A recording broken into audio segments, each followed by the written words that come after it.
Okay, the microphone is on. Welcome back to Spirit Lounge, everyone. Bit of hiatus. I'm quite busy studying at the moment for exams, so not getting time to do as many videos as I would like. But that's going to change in the future. Once I have these done, I'll be doing many more videos in the week to get through this book very quickly, so move on to the next thing.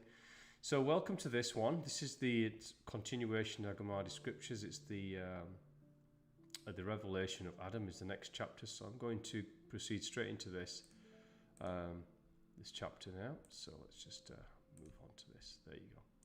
Okay. So the revelation of Adam. It's quite an interesting chapter, quite long. There is a long section in here with like a poem, if you like, and I've kind of summarized it. I'm not sure how much value it brings, but it's kind of, we'll go through it and explain what it's trying to tell us. But this is 21 pages in the Nag Hammadi Scriptures itself. It has a lot of words missing, some pages missing, some of it it's hard to pull together. But it's effectively talking about the revelation of Adam passing on divine knowledge to Seth, who was regarded as the only child who has been able to inherit the divine spirit of knowledge from all the others. So there's Cain and Abel, of course, as the story tells us. And it talks about Adam's passing on the knowledge onto Sethran, so Sethran can pass it on to the generations that follow. So let's go into this. So the first chapter is Adam and Eve are created after God. So the word God is demiurge here. I'll point that out where that reference is made. And just remember the word God. I don't use the word God. I haven't used it in the book I've written. I won't be using it in any of the future books I write.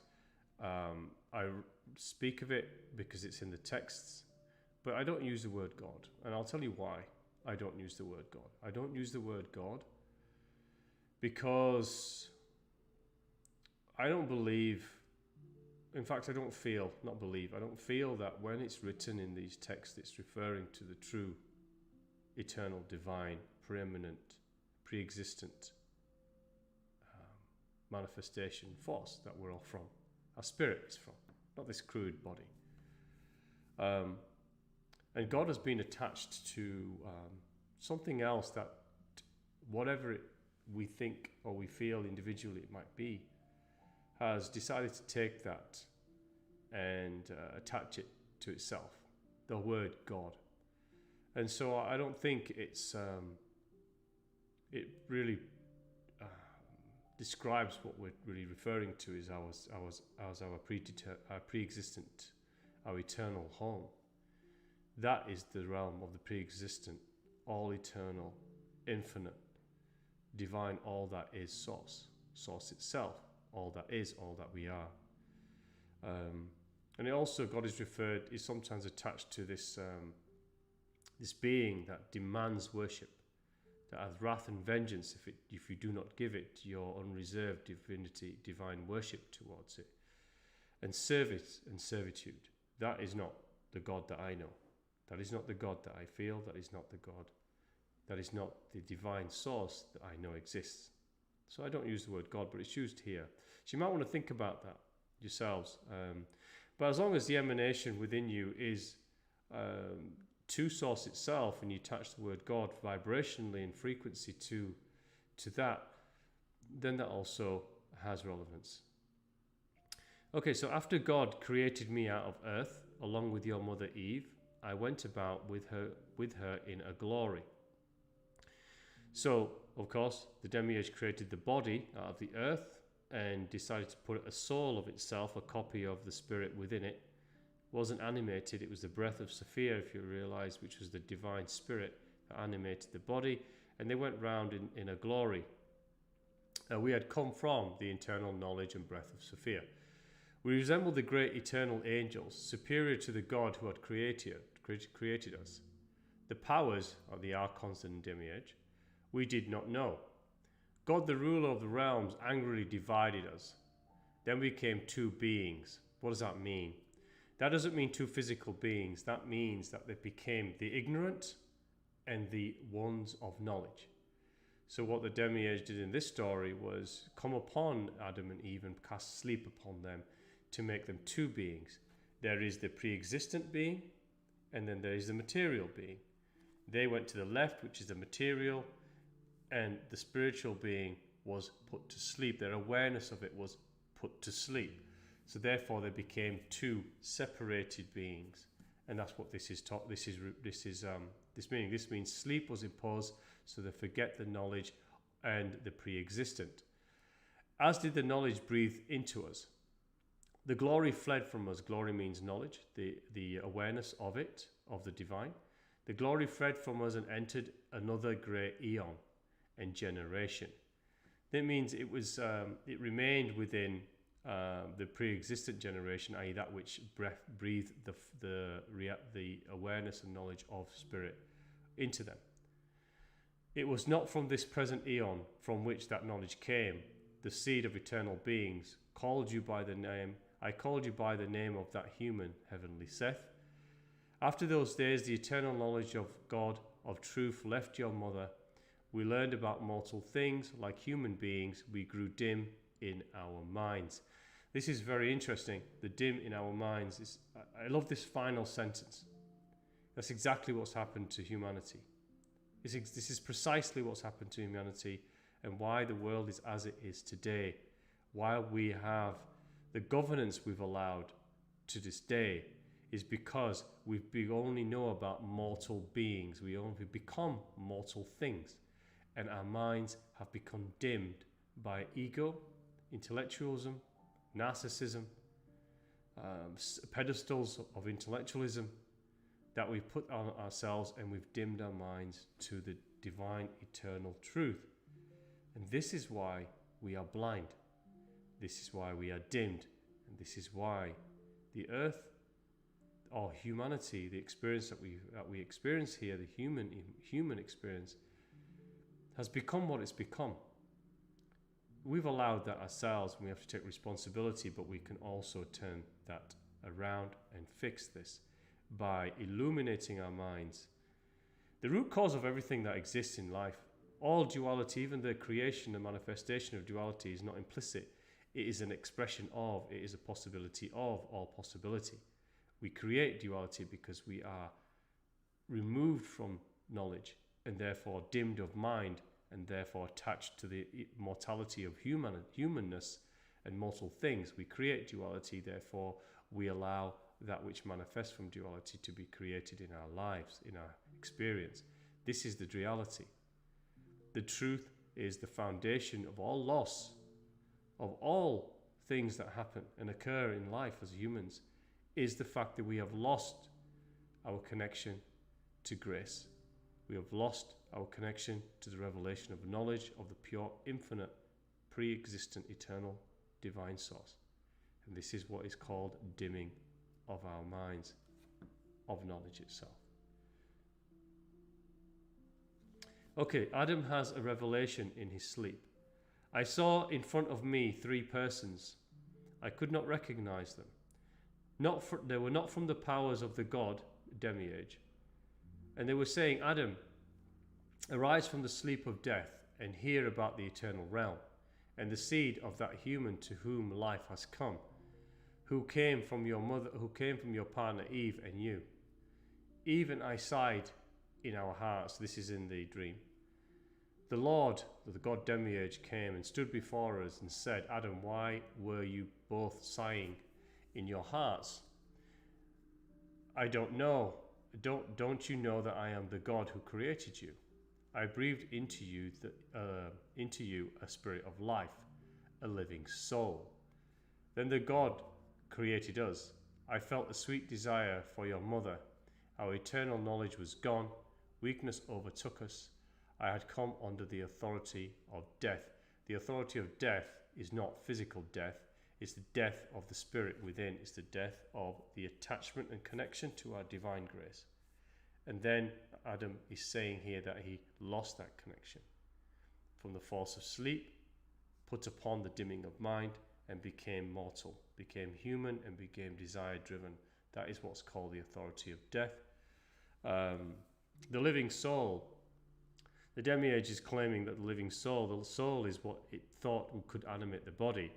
Yeah, it gave the physical body movement, but the animation or the personality or the divine I am is the breath that the divine gives us, which is manifest in our divine spirit itself, which resides here, of course. Okay, the next. Adam communicated the revelation to his son. This is Seth. I shall reveal to you, I once saw before me, after I have completed the times of this present generation, i.e. this lifetime. Noah will come as a servant of the Lord who created us, i.e. Noah will come because the demiurge will send Noah to perform an act. It's very short, this is like 3 sentences. Okay, apologies for the smallness of the text, but I tried to fit these things onto fewer slides. But I'll read it to you. Noah and the flood. In order that God, the ruler of the universe, might destroy all flesh because of what they speak. Now, what they speak, what that means is that as generations came, the generations from Seth came. They start to speak of the awakening, start to speak true knowledge, eternal knowledge. So this is what they became because of what they speak. We will pour down on those who are from the offspring of people to whom has passed the life of knowledge. This is true eternal knowledge. We're strangers to him, strangers to the demiurge. Great angels will come on high clouds and bring people where the spirit of life dwells, false eternal realms. So this means that once the rains came, the passing of life would occur, and they would take those souls back into the false eternal realm, which is the demiurge. Fleshy beings will be lost in the waters. God will rest his wrath, the true pre-existent one. So remember, the true pre-existent one does not have wrath, will never ask for your love nor worship. Remember this. If you are worshipping a God that you are fearful of vengeance from, if you do not worship it, then you are not worshipping the true pre-existent. This may upset you. This may be what you're told, but this is not truth. The true pre-existent I is love, and it's your grace. It's everything that you are in the I am. It will not request love from you. It will not ask for worship from you. It will never have wrath against you. It just is love. It waits for you to love yourself through the divine I, through which you will connect to the all itself. So consider this in your practice, whatever that practice is. It will cast powers on the waters. It will dow his sons. So the demiurge endows the sons of Noah by the means of the ark. So therefore animals and birds that please the demiurge will be released back upon the earth. God will say to Noah, the demiurge, remember, he's called Deucalion, or the hero of the flood. I have protected you in the ark. I shall give your sons the earth. Rule over it as kings. Refrain from producing offspring of people who will stand in some other glory instead of in my presence. So effectively he's saying to, just making sure this is on. Yeah, he's saying to Noah, do not produce offspring who will not worship the demiurge. Do not give them knowledge. Keep them in their place. Now there's a sentence in the following that's coming up, which is a great sentence, and it exemplifies this. Noah and another great generation.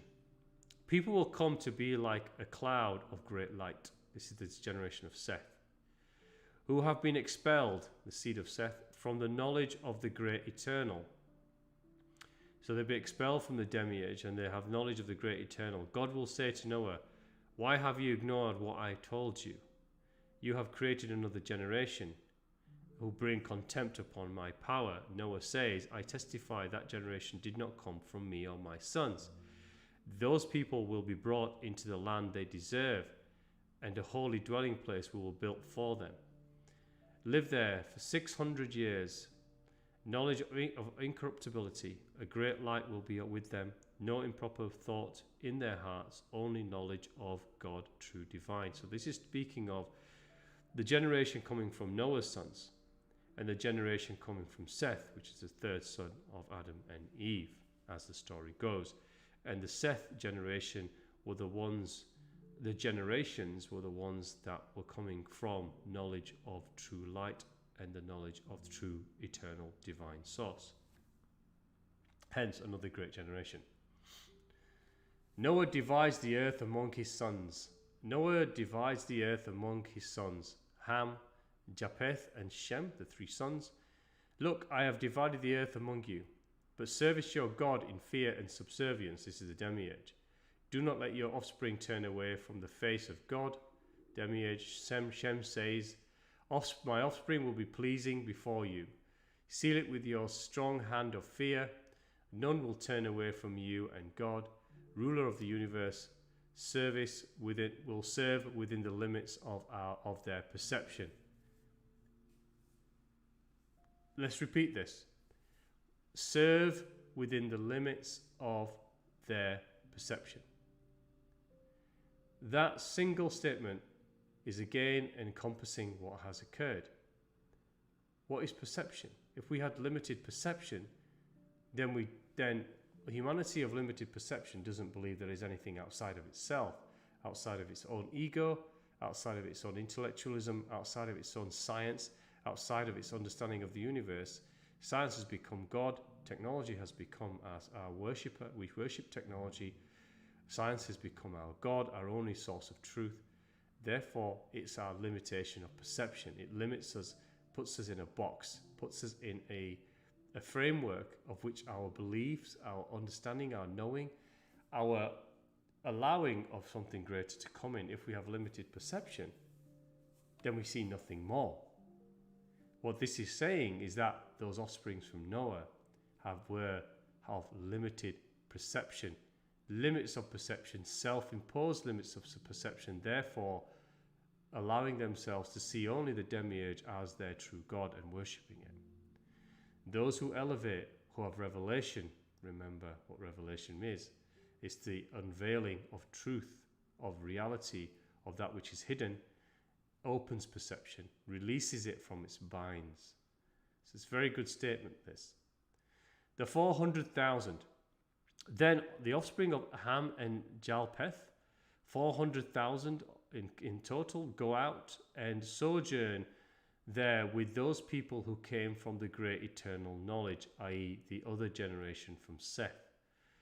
The shadow of their power will protect those who sojourn with them from all evil, unclean desires. So this is saying that the offspring of Noah's children and the offspring of the children of Seth sojourn together, i.e. come together as humanity upon the earth.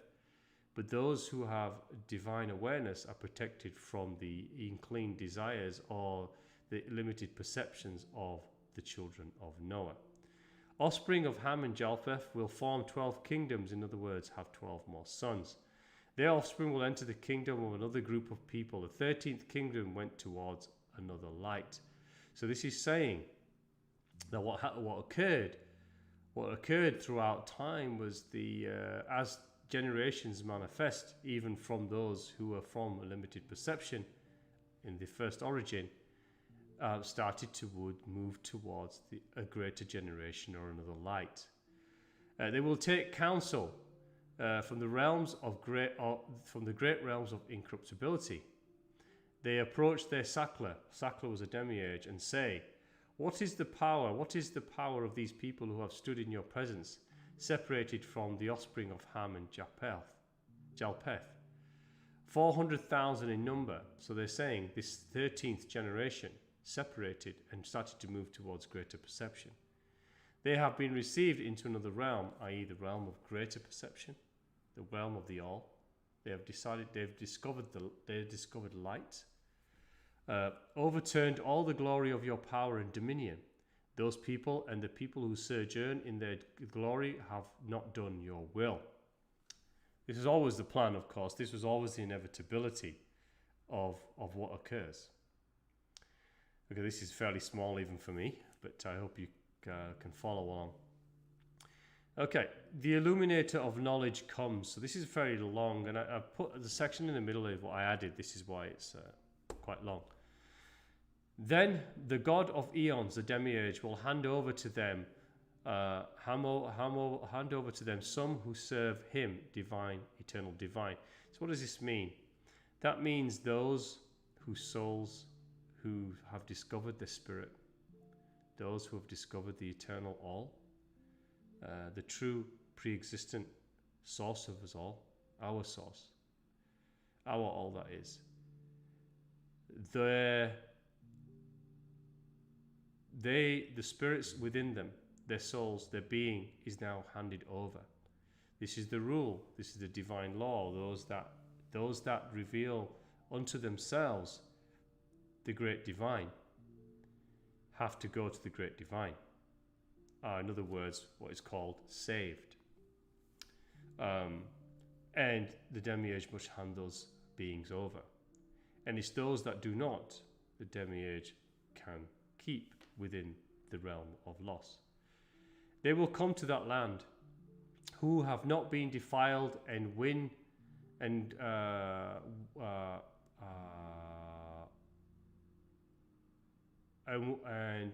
will not be defiled by any desire.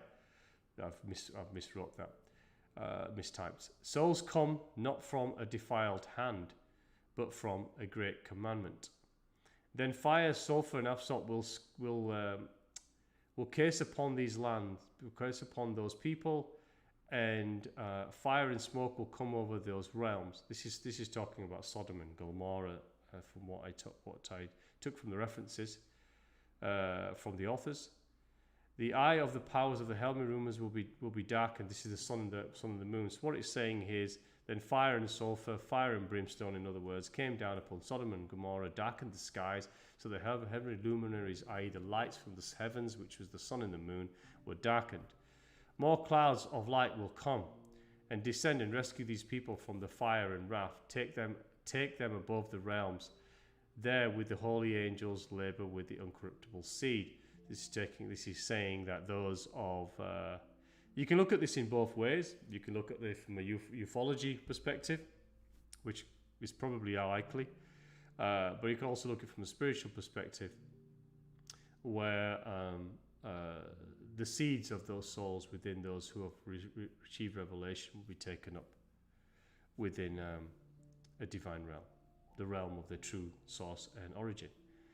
And it talks about the Creator sends fire, but the generations of those people is rescued.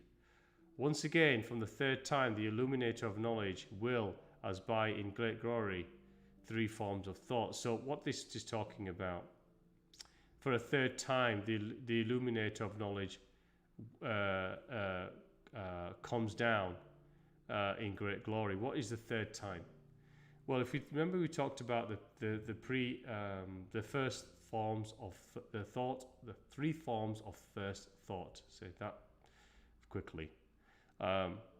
There were in previous chapters the pretanoia, which is the thought of the Father, the triple male child, which is the highest thought form of the eternal, and then the great Christ, which is the Christ consciousness. So what this is saying is that the illumination comes in three forms.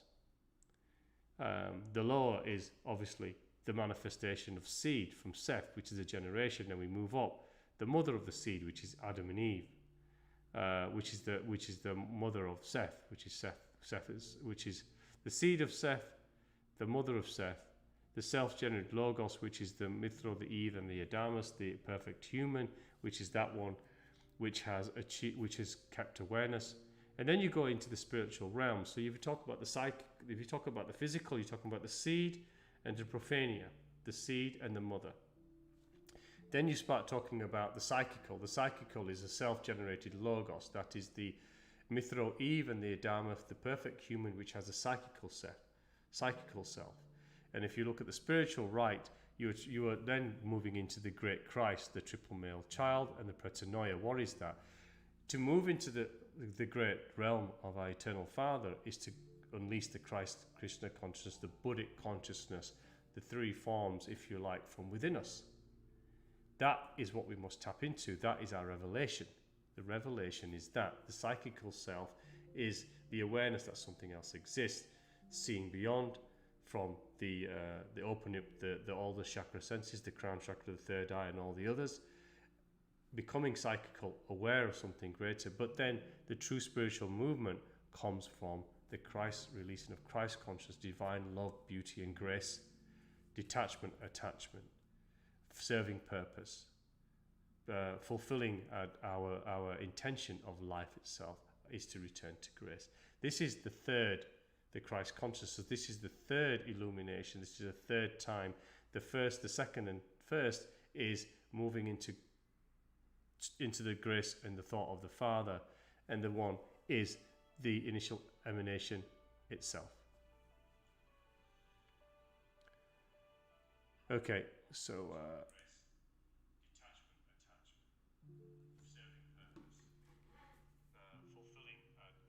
sorry, I think my phone is seems to be playing itself. There you go. I'll just switch that thing off again. Put the PowerPoint presentation back on the screen there. Apologies for that. I heard my phone playing the live stream. So we continue. In order, leave behind for himself trees that bear fruit. So in other words, leaving teachings behind. We are here to spread teachings, not worship Jesus. Jesus was here. All the avatars of the world, Krishna, Jesus, Buddha, all the others, we're here to bring messages, teachings to us. This is the third illumination. This is the Christ consciousness. This is the forethought. They planted the seed of forethought within us, i.e., in other words, telling us and informing us that that forethought is already within us. We are here to express it. We are here to express that forethought by practice and becoming and sharing it with others. That is how the teachings was meant to be. There was never meant to be a religion or a church. The church is our own. But there can be a place of worship where those of the forethought or similar vibration can come and preach. But then we've given our faith away to priests who stand on pedestals and tell us what to think and how to believe and how to interpret. This is within ourselves. The power is always within ourselves. We are supposed to become like the Christ consciousness. We are supposed to become like the Krishna consciousness. We are supposed to become the Buddhic frequency. That is what we are supposed to become. Not worship as in something greater. We are supposed to become this ourselves. That is what the trees that bear fruit is trying to tell us. The illuminator will redeem their souls from the day of death, loss of knowledge. Creation that came from mortal earth will be under the authority of death. Those who reflect in their hearts on the knowledge of the eternal God will not perish, i.e., will not disconnect from the Spirit and become trapped in the eternal cycle of rebirth. Receive from his kingdom, he will perform signs and wonders in order to bring contempt upon the powers being the demiurge. The God of powers will be troubled and say, what is this? What is the power of this human who is superior to us? Have wrath against him. Glory will depart and dwell in the holy house it has chosen for itself. In other words, humanity will wrath against those teachings. They'll go against what was in place at the time. Demiurge could be the representation of evil forces and the acts of cruelty. Life will leave, i.e. that force will depart, go back into the realm of our true origin. Powers will not see it. They will not see the illuminator either. They will punish the flesh of whom the Holy Spirit has come. So what she's saying, the illuminator wants the powers won't see them. Yeah. If this is a great sentence also. This is saying if we are limited perception, we will not see that which is beyond our limited perception. If we have no ears to hear, we will not listen. If we have no eyes to see, we will not see. If we don't have a mouth to speak, our truth will not emerge. This is effectively saying those that are blind will not see that which is greater than their blindness.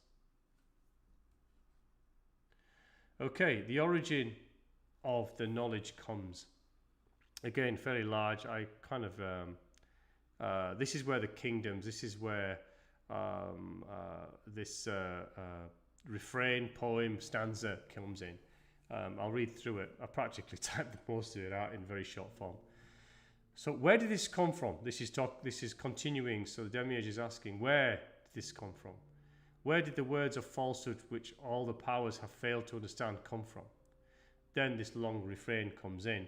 So this is kind of, you take from here what you wish. This has varying value to me.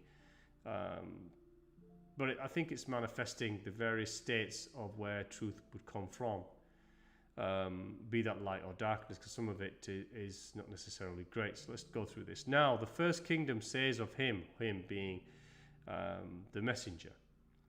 He was nourished in heaven and received glory, came from the bosom of his mother, and he came to the water. Came to the water is repeated after every kingdom. Glory is the revelation. Came to the water means was the plural, was fullness. Water, remember the waters were above the demiurge. He was looking up towards the water and saw the reflection of the divine up there. That is the waters. It is the moving towards the spiritual energy, the frequency of energy, which could be a gentle flow of water, which is the spiritual realm. The second kingdom, he came from a great prophet. A bird came, took the child, brought him onto a mountain, nourished by the bird of heaven. Angel came and said, "Arise, God has given you glory. Receive glory and strength." This way he came to the water. The third kingdom, he came from a virgin womb, the virgin womb of knowledge. The virgin womb isn't virginal as in physical virginal, it is of knowledge. Banished from his city to a desert place, nourished, given glory, and came to the water. The fourth kingdom, Solomon sought the virgin, because he heard about this from a vision, more likely, was told about the coming of a messenger. Sent his army of demons, did not find the one who they sought. They were handed over a virgin. Solomon took her and impregnated her. She gave birth. The virgin became pregnant, birth to a child, nourished it, and it was given glory and came to the water. The fifth kingdom, heavenly droplet, was cast into a heavenly droplet came from the fifth king from the heavens, cast into the sea. The abyss received him, birth to him, received glory, came to the water. The sixth kingdom, the down realm below, pregnant from desire, angels of the flower, nourished, and power came to him, came to the waters. So therefore there was a desire from below of a being that had a desire to procreate. The seventh kingdom, dragons brought him into a cave. This essence of the messenger, the child, the spirit came over him, brought him on high, gave him glory, and came to the waters. The eighth kingdom, cloud. There was a cloud over the earth, and there came from it the messenger, angels of a cloud. They nourished the child and brought them to the waters. The ninth, one of 9 muses or goddesses separated, went to a mountain, relaxed there, became androgynous, impregnated itself, fulfilled her desire by becoming pregnant. He was born, nourished, and went to the waters. The 10th, God loved a cloud of desire, produced him by his own hand. He ejaculated some of itself as a droplet. Upon the cloud he was born. The 11th kingdom, father desired his own daughter. She became pregnant, cast the pregnant woman into tomb or in a desert. A child was born, is nourished, and then came to the waters. That one is not necessarily very good. The 12th came from 2 luminaries, nourished. So 2 luminaries, angelic beings or divine beings, nourished, came pregnant, created a child, nourished, and gave it glory and brought to the waters. And the 13th, offspring of their ruler is a word. Word received a mandate, their glory and waters. The word is the Logos, in other words. So finally, after that refrain or poem, which is quite long, it's 3 pages long actually. But the generations without a king says, God chose him from all the eternal realms. He made knowledge of the undefiled one of truth to come to be in him. He said, the great illuminator has come. Generations of this people whom he has chosen for himself, so they might illuminate the whole eternal realm. Effectively saying that messengers have come onto earth many. This is talking about Jesus himself,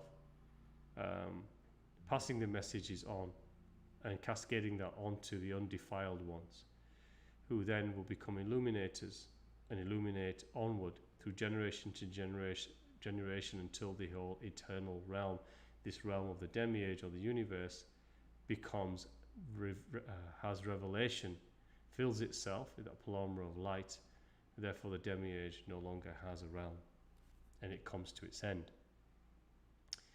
Okay, the final vindication of the seed of Seth. The offspring receive his name, will oppose the power, the demiurge and the archons.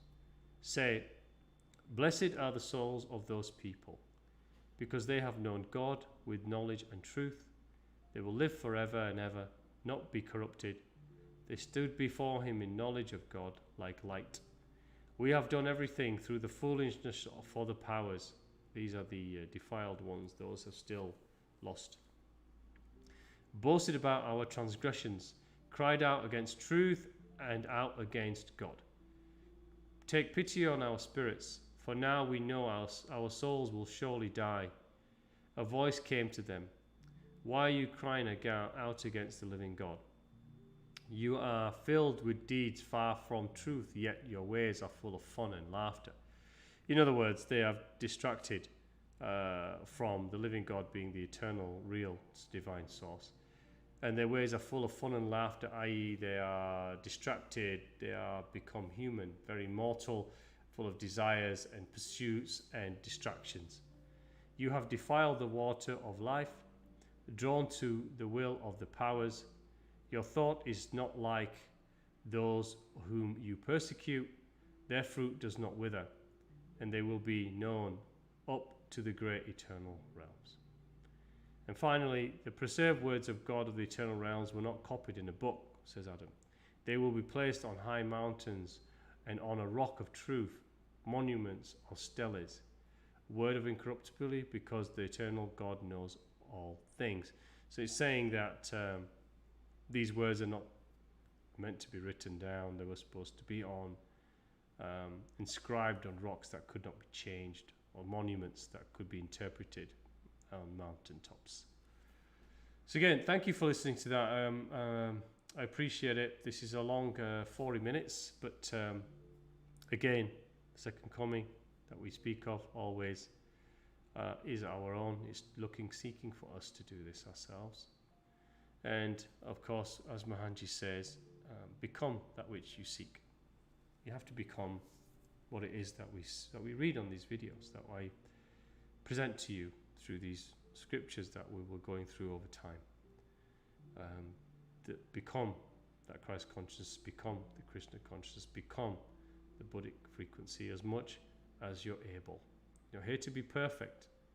You're asked and challenged to become as much of it as you possibly can, to then remove yourselves from this. Remember, the realm of death is the realm of ignorance. We're here to become aware, awakened, bring upon us that revelation that these scriptures speak of. So I want to say thank you to everyone for joining me today. Again, if you need any coaching, we feel there's any value, I offer this openly and through heart, so contact me on this email address or through Messenger itself if you wish, if it appeals to you, and I'll be happy to help anyone who wishes to speak to me about anything that concerns you. Again, thank you so much for listening. Thank you for joining me again today. I will be doing another video coming up. We'll get through this. It may be next weekend, or maybe one during the week. But take care of yourselves, and be well, and God bless, and thank you.